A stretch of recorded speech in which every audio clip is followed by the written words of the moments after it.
अगर आप दिल के कमज़ोर हो तो ये वीडियो को आप यहीं पे छोड़ के जा सकते हो।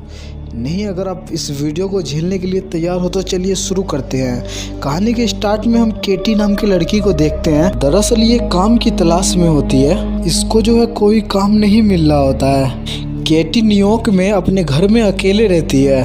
केटी फोटोशॉप के नंबर पे कॉल लगाती है। केटी को उधर से बोलता है फ़ोन पे कि आप फोटोशॉप के लिए कॉल किए हो ना, इसी वजह से एक अपना आप फ़ोटो सेंड कीजिए। और उधर से ये भी बोलता है अगर प्रमोशन चाहिए तो उसके लिए फ़ोटो तो लगेगा ही। केटी पूछती है तुम कौन बोल रहे हो? उधर से बोलता है कि मैं ईमान बोल रहा हूँ, तुम केटी बोल रही हो ना। उसके बाद केटी अपना फ़ोटो खींच करके ईवान को भेज देती है। उधर से केटी को मैसेज आता है कि आपका सिलेक्शन हो चुका है। केटी जाती है उससे मिलने के लिए। जब केटी शॉप के अंदर जाती है तो वो दिखती है कि वहाँ पे और भी लड़की फ़ोटो खिंचा रही होती है। केटी इवान से मिलती है। इवान बोलता है कि ड्रेस व्रेस लाई हो। जब केटी ड्रेस दिखाती है तो बोलती है नहीं, ये सब नहीं चलेगा। इवान का दो दोस्त भी होता है। केटी पूछती है ये ड्रेस हमें कहाँ पे चेंज करना है? इवान बोलता है कि आप यहीं पे चेंज कर सकती हो, हम लोग प्रोफेशनल है। इवान बोलता है कि दरअसल मजाक कर रहा था, ये कहाँ चेंज करना है, ये तुम्हें रूम दिखा देगा। केटी ड्रेस पहन करके आती है, बहुत ही फोटो खिंचाती है। जिसान बोलता है कि तुम ये ड्रेस उतार क्यों नहीं देते? लोग यहाँ काम पाने के लिए क्या कुछ नहीं करती, लेकिन केटी बोलती है कि आई एम सो सॉरी, दरअसल मैं वो क्लास की लड़की नहीं हूँ। केटी बोलती है कि इंटरनेट पे फोटो को बेचने के लिए मैं अपने कपड़े नहीं उतार सकती। उसके बाद केटी वहाँ से फौरन चली जाती है। जब एक रोज केटी अपने घर में होती है, जिसान का फ्रेंड उसका फोटो देता है, बोलता है कि ये लो तुम्हारा फोटो, लेकिन केटी फोटो लेने से मना कर देती है। पेन ड्राइव दे करके प्राइवेसी के लिए तुम्हारा फोटो जितना था लैपटॉप में सबको उड़ा दिया हूँ, और थैंक्स चोरची बोल करके वो पेन ड्राइव लेकर के वो अंदर चल जाती है। जब रात होता तो हम चोरची को देखते हैं जो कि वो केटी का फोटो देख रहा होता है। वो दरअसल फोटो उसका नहीं उड़ाया होता है। जब केटी एक रोज रात में सो रही होती है, चुपके से जिसान का फ्रेंड चोरची के रूम में घिस करके केटी का फोटो खींच रहा होता है। जब केटी उठती है तो जोर से चिल्लाती है वो। केटी बहुत ही गुस्सा होती है उस पर, बोलती है तुम यहाँ क्या कर रहे हो? केटी वहाँ से भागने की कोशिश करती है, लेकिन दरवाजा लॉक होता है। इससे पहले कि वो भागती, जॉर्ज उसे फौरन पकड़ लेता है, मुंह दाब करके अंदर ले जाता है। केटी का एक फ्रेंड रहता है, उसका आवाज सुनता है। जॉर्ज जो होता है ये केटी का सर पकड़ करके जमीन में मार मार करके केटी फौरन बेहोश हो जाती है। जॉर्ज उसके मुंह में कपड़ा डाल देता है ताकि ये जोर से चिल्ला ना पाए। उसके बाद उसके पाँव को और हाथ को बांध देता है। फौरन केटी का फ्रेंड आता है, और जब वो अंदर आता है तो वो देखता है कि केटी को किसी ने बांध रखा है। इससे पहले कि वो जाता उसको बचाने के लिए, जॉर्ज के पेट में चाकू मार मार करके मार देता है। केटी का फ्रेंड वहाँ पे मर रहा होता है। जॉर्ज उसके सामने में केटी का पूरा कपड़ा खोल करके उसके साथ गलत काम करता है। उसके बाद जॉर्ज फौरन जिसान को फोन करता है और बोलता है कि यार मेरे से गलती हो गया। वहाँ पे जिसान और इवान आता है। वो बोलता है कि तू ये क्या कर दिया? जिसान अपने फ्रेंड को बोलता है कि तूने ड्रग्स लाया था ना। वो ड्रग्स निकाल के देता है। जिसान चाकू को केटी के हाथ में पकड़ा देता है ताकि इसका फिंगरप्रिंट आ जाए। दरअसल ये दोनों बंदा जॉर्ज का साथ दे रहा होता है, और ये सारा लोग मिल करके रूम को अच्छे से साफ सफेद कर देता है। वो जिसान का ही भाई था। जॉर्ज बोलता है जिसान को कि माँ को मत बताना। जिसान बोलता है कि इसका एक ही हल है। सारा ड्रग्स जो था वो लड़की के मुंह में डाल देता है। ड्रग्स के कारण फौरन बेहोश हो जाती है, और वहाँ पे जो डेड बॉडी था उसको भी ठिकाने लगा देता है। और जब केटी का आँख खुलता है तो उसके बॉडी पे इवान चढ़ा हुआ होता है। इवान उसके साथ गलत काम कर रहा होता है। यहाँ पे केटी को जंजीर से बांध रखा होता है, उसके बॉडी पे एक भी कपड़ा नहीं। जब केटी पानी मांगता है पीने के लिए तो इवान जो होता है उसके फेस पे टॉयलेट कर देता है। उसके बाद वहाँ पर जिसान और उसका भाई आता है, केटी के मुंह में गोटी डाल देता है, ये बेहोश हो जाती है। उसके बाद जॉर्ज केटी के लिए कपड़ा लेकर के आता है। जॉर्ज केटी को कपड़ा पहना देता है। जब जूता पहना रहा होता है, केटी उठती है, वहाँ पे एक बाल्टीन रखा होता है। केटी उठा करके जॉर्ज को मार मार करके जॉर्ज को सीधे बेहोश कर देता है। जॉर्ज को इतना मारता है जो कि वो बेहोश हो जाता है। उसके बाद वहाँ पे खिड़की होता है, उसके अंदर से केटी वहाँ से भागने लगती है। केटी रोड पे सभी को बोल रही होती है मदद करने के लिए। उतने देर में वहाँ पे पुलिस वाला आता है, और उसके बाद पुलिस वाला बोलता है कि तुम अमेरिकन हो। केटी पूछती है कि मैं कहाँ हूँ? उसके बाद पुलिस वाला बताता है कि तुम पुलकेरिया में हो। कैटी बोलती है कि न्यूयॉर्क में वो लोग मेरे साथ बहुत ही रेप किया है। कैटी बोलती है कि मुझे नहीं पता कि वो लोग मुझे कैसे ले आया, मैं न्यूयॉर्क में रह रही थी, उसे कैद क्यों नहीं करते। वो ऑफिसर बोलता है तुम्हें डॉक्टर का जरूरत है, रिपोर्ट नहीं लिख रहा होता है। उसके बाद वहाँ पे एक लड़की आती है, इसका नाम एना होती है। कैटी से बोलता है कि तुम्हें घबराने की कोई जरूरत नहीं है। एना उसको अपने घर ले आती है। एना उसको वही बेसमेंट में ले आती है जहाँ पर वो बंधी हुई थी, जो बेसमेंट में, वही बेसमेंट में फिर से ही उसे ले आती है। ये देख करके एना बहुत ही ज्यादा डर जाती है। उतने देर में वहाँ पे वही तीनों बंदा आ जाता है। एना उसे एक थप्पड़ मारती है कि तुमने मेरे बेटे को मारने की कोशिश की है। और यहाँ पे हमें पता चलता है इवान और इवान की भाई की मोम है ये, जो चंगुल से ये बच के भाग गई थी, फिर से वही चंगुल में आके फंस गई है। जिसान उसे फिर से उसको वहीं पे बांध देता है। उसके बाद वहाँ पे जिसान का डैड आता है, जो कि उसके हाथ में वोल्टेज देने वाली एक डिवाइस होता है। उसके बाद जॉर्ज का डैड उसे टॉर्चर करने लगता है। कैटी के प्राइवेट सामान में वो करंट देने वाला जो होता है उसको डाल देता है, जो कि कैटी को बहुत ही ज्यादा दर्द होती है। और इधर हमें पता चलता है यहाँ पे जॉर्ज की मोम जो होती है वो भी विक्टिम ही होती है उसके पति का। जो कंडीशन से कैटी गुजर रही है अभी, एना भी वो रास्ते से गुजर चुकी है। तभी हम देखे थे उसके हाथ पे बहुत ही ज्यादा चोटों का निशान था। जिसान का डैड उसके साथ गलत काम करता है, कैटी के साथ इतना ज्यादा गलत काम करता है, बहुत ही दर्द में होती है, वो बेहोश हो जाती है। उसके बाद वहाँ पे इवान आता है।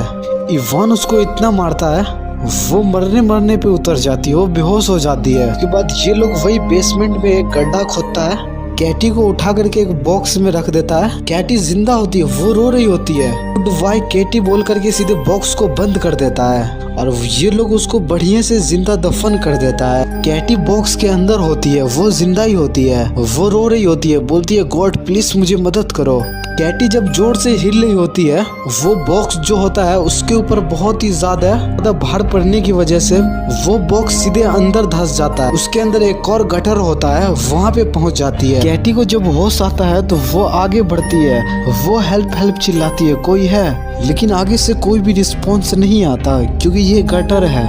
उसके बाद कैटी को एक रास्ता दिखता है, जो कि वो रास्ता सीधे चर्च में जा रहा होता है। कैटी फौरन चर्च के अंदर चल जाती है। चर्च के अंदर हम देखते हैं एक फादर भी होता है। वो वहाँ पे आकर के देखता है तो वहाँ पर एक भी खाना नहीं होता है, कैटी सब खा गई होती है क्योंकि काफी दिनों से कैटी भूखी थी। उसके बाद वो फादर को समझ में आ जाता है कि बेसमेंट से कोई आया था जो पूरा खाना खा चुका है। कैटी फादर के घर में कुछ ढूंढ रही होती है, उतना देर में फादर आ जाता है। फादर ज्यादा कुछ नहीं बोलता, वो बोलता है कि तुम ये गटर में क्या कर रही हो। फादर बोलता है कि तुम्हें जो चीज चाहिए, जूते कपड़े सब ले लो, तुम्हें चोरी करने की जरूरत नहीं है, क्योंकि फादर समझ गया था इसके साथ कुछ गलत हुआ है। कैटी बेसमेंट के रास्ते से उसके बाद बाहर निकलती है। कैटी अब सोचती है कि इतना बड़ा शहर में किसी से मदद भी नहीं ले सकती है, क्योंकि ये अब किसी पे भरोसा भी नहीं कर सकती है। उसके बाद कैटी जब चर्च में होता है तो वहाँ पे फादर आता है। फादर बोलता है कि मैं जानता हूँ कि तुम्हारे साथ कुछ गलत हुआ है, क्या मैं पुलिस को फोन कर दूं? कैटी फौरन मना कर देता है। उसके बाद कैटी तय करती है कि जो जो चीज उसके साथ हुआ है सारे से बदला लिया जाएगा। वो सभी पे नजर रखना शुरू कर देती है। जब रेस्टोरेंट में जॉर्ज एक रोज जब बैठा होता है, वहाँ पे कैटी आती है, कॉफी रख करके वहाँ से वो चल जाती है। जब जॉर्ज कॉफी पीता है तो उसके मुंह में कुछ अटक जाता है। जब वो देखता है कैटी का होता है, वो देख करके बहुत ही ज्यादा डर जाता है। उसे यकीन नहीं होता, वो फौरन कैटी के पीछे जाता है। कैटी उसको अपने पीछे पीछे वही बेसमेंट वाले गटर में ले आता है। जब वो और अंदर जाता है तभी कैटी उसके गर्दन में तार से कस के दबा देती है। उसके बाद कैटी उसके हाथ को पाँव को दीवार में खड़ा करके बांध देता है उसे। कैटी बोलती है कि तुम बहुत ही प्यार करते हो ना, एक नाइफ लेकर के उसके फेस पे सीधे चीर देती है। कैटी जहाँ जहाँ पे उसको कट लगाती है वहाँ पे ग्रीस लगा देती है, जिससे कि उसका दर्द और भी ज्यादा बढ़ जाता है। उसके बाद क्लब में जिसान के फ्रेंड को देखते हैं, जो कि वो पार्टियां कर रहा होता है। तभी वहाँ पे कैटी आती है। वो बंदा नशा में होता है, लेकिन वो फिर भी कैटी की तरफ उठ के जाता है टॉयलेट में। जब वो टॉयलेट में होता है तभी वहाँ पे कैटी आती है। कैटी इसको यहाँ पे बहुत ही मारती है। कैटी उसका डायलॉग उसी के यहाँ पे मारती है, अभी भी तुम नशे में हो ना, तुम्हें कोई भी पता नहीं चलेगा, कुछ भी नहीं चलेगा पता, थोड़ा और कर लेने दो। हाँ, उसके सर को पकड़ करके सीधे टॉयलेट में डुबा देता है। कैटी बोलती है कि तुम्हें प्यास लगा हुआ ना, लो पियो, और उसे डुबा डुबा करके मार देती है। फिर कैटी जॉर्ज के यहाँ पे आती है, उसे बहुत ही तकलीफ देती है कि जख्म पे जख्म दिए जा रही थी। जॉर्ज के मुंह में कपड़ा खोज के वहाँ से चल जाती है कैटी। उसके बाद चर्च में हम देखते हैं जॉर्ज के फादर को, जो कि वो कैटी की तरफ देखता है। फौरन वो उसके पीछे जाता है। उसको भी वही बेसमेंट में कैटी ले जाती है और उसके सर पे एक पत्थर मार के सीधे उसको बेहोश कर देती है। उसके बाद उसके हाथ पाँव को बांध करके जो चीज से जो कैटी को जो प्राइवेट सामान में जो करंट दिया था, उसको भी प्राइवेट सामान में बिजली का झटका देती है कैटी। एक बिजली का तार उसके बॉडी पे रख देती है और उसके मुंह में वही वायर घुसा देती है और बिजली को चालू करके उससे शॉट दे करके उसे मार देती है। यहाँ पे इससे तो उसका बदला पूरा हो चुका है। और जब एक रोज जॉर्ज की मॉम घर पे आती है तो वो देखती है कि उसका जितना सारा सामान होता है उजरा पुजरा होता है। और वो लेडीज जो गाना सुन करके एंजॉय किया करती थी, वही गाना बेसमेंट की तरफ से आवाज आता है, जो कि वो धीरे धीरे नीचे जाने लगती है। एना जैसे बेसमेंट में जाती है, कैटी फौरन उसके पीछे आ जाती है और उसे वहाँ धक्का दे देती है। जहाँ पे कैटी को संदूक में बंद करके गाड़ दिया था, वही गड्ढा में वो सीधे बेसमेंट में गिर जाती है। उसके भी हाथ पाँव को बांध करके संदूक में पैक कर देती है और उसका डायलॉग उसी के यहाँ पे मारती है, मेरी प्यारी बच्ची, मैं जानता हूँ कि तुम पर क्या बीत रही है। ये बोल करके जब उसके सामने से हटती है तो वो लेडी अपने बेटे को देखती है, वो बंधा हुआ होता है, उसका बहुत ही बुरा हाल होता है। जॉर्ज का भाई वहाँ पे आता है तो वो देखता है वो लड़की को जो संदूक में दे करके दफनाया था, वहाँ पे नीचे गड्ढा हुआ पड़ा होता है।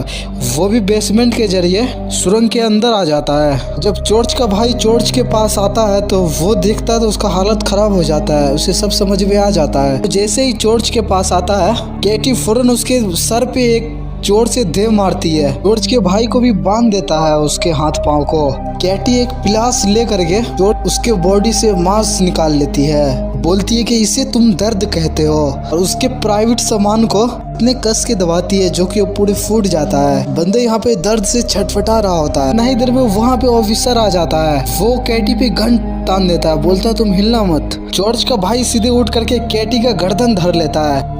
वो ऑफिसर सीधे शूट कर देता है, जिससे कि वो फौरन मर जाता है। यहाँ पे वो ऑफिसर को भी समझ में आ जाता है कैटी जो भी की है सही की है। कैटी इसके पास गई भी थी मदद लेने के लिए, लेकिन ये ऑफिसर वही लड़की को सौंप दी थी कैटी को। और कुछ टाइम बाद हम कैटी को देखते हैं, इसका बदला पूरा हो गया है। कैटी के साथ जैसा किया था वो लोग, कैटी उसके साथ वैसा ही किया, लेकिन जो भी की इसे नहीं करना चाहिए था, ये कानून का काम होता है। और इसको दिखाते हुए कहानी यहीं पे खत्म हो जाता है। वीडियो कैसा लगा फ्रेंड, प्लीज लाइक कीजिए, अगर चैनल पे नए हो तो सब्सक्राइब कीजिए।